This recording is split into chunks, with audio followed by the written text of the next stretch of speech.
Bonjour les Tilous, c'est Packboy pour un nouveau C'est Manga Méconnu totalement hors sujet et pour préparer des vidéos un petit peu plus longues et un petit peu plus complètes, comme par exemple la totale Tetsuya Nakashima ou la totale Arnold Schwarzenegger, plus deux autres courts-métrages que je suis en train de préparer, de tourner, avec même déjà des dates de tournage, autant vous dire, j'ai préféré faire une petite vidéo édito sur un sujet qui m'intéresse fortement.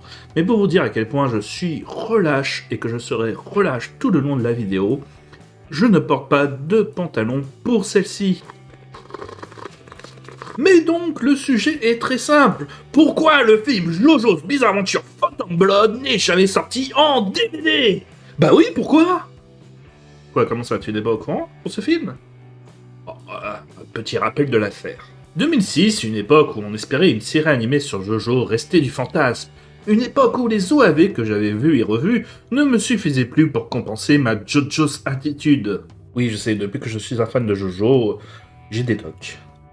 Puis annoncer un film sur JoJo's Bizarre Adventure par le studio APP, d'ailleurs responsable déjà des 7 derniers épisodes des séries d'OAV et de l'excellent Robot Carnival, et de l'adaptation de Golden Boy, entre autres. C'est en 2006, pour une sortie le 17 février 2007, pour fêter le 20e anniversaire d'Araki en tant que mangaka, avec même pour theme song Voodoo Kingdom du groupe Sold Out. Autant dire, tout paraissait parfait.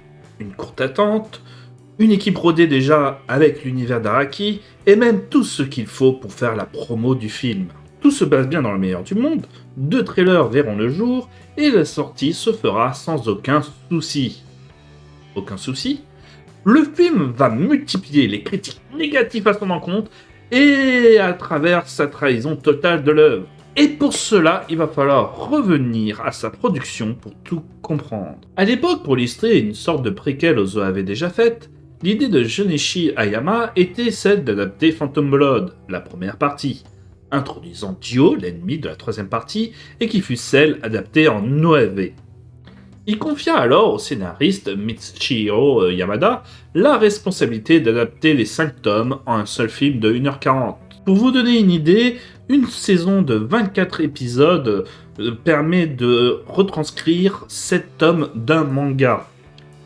24 épisodes de 20 minutes, cela correspond donc à 480 minutes, soit 8 heures pour illustrer 7 tomes de manga. Alors autant dire que 5 tomes de manga en 2 heures, c'était quasiment mission impossible. Mission tellement impossible qu'ils couperont multiples éléments sur l'œuvre d'origine. Dans les rares éléments fuités et qui montreraient ce massacre, c'est déjà l'importance de Speedwagon qui ne serait qu'un méchant mineur maladroit, mais ensuite disparaîtrait totalement du récit. Hommage à notre waifu préféré, qui n'aura alors donc pas droit à son évolution de caractère. Les personnages de Poco, Dirley et Strezzo, supprimés, détruisant le combat final, et ce qui aurait pu être introduit pour le film de la seconde partie. Irina ne sera qu'un love interest final, sans son traitement antérieur servant de rivalité entre Dio et Jonathan.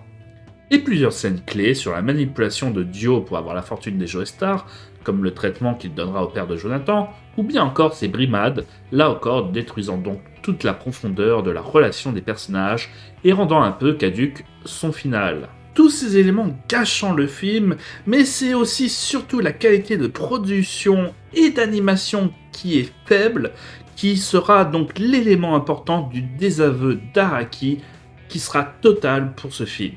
Seul restera 16 minutes, qui aurait servi à une école d'art pour comprendre et enseigner la conception sonore.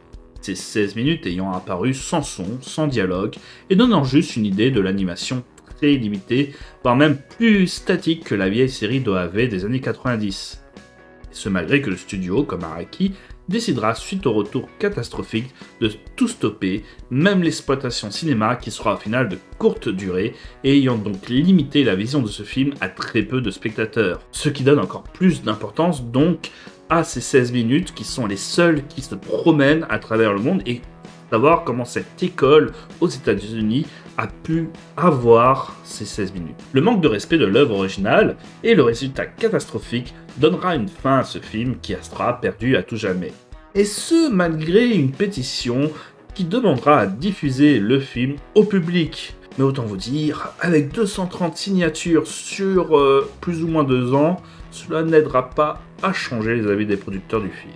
Résultera un film qui restera un gouffre financier, qui aurait même eu le droit à son scandale, vu que Dio lirait le Coran dans une des scènes, et provoquant donc l'hystérie de certains fondamentalistes religieux sur son inclusion dans le long métrage. Même si cette dernière info ne serait que rumeur, il semblerait qu'elle fût un élément d'une énième raison d'interdire sa diffusion en DVD. C'est donc tout naturellement que ce film fera partie des Lost Media, tant celui-ci sera depuis introuvable et que seuls les individus l'ayant vu au cinéma sur sa très courte période d'exploitation seront les chanceux et pourront dire qu'ils étaient là et qu'ils ont vu le film Phantom Blood. À moins qu'ils font comme Shazam avec Sinbad et qu'ils font juste croire à un effet Mandela. Non, parce que moi je suis sûr de l'avoir vu ce film et vous ne m'aurez pas saleté de producteur.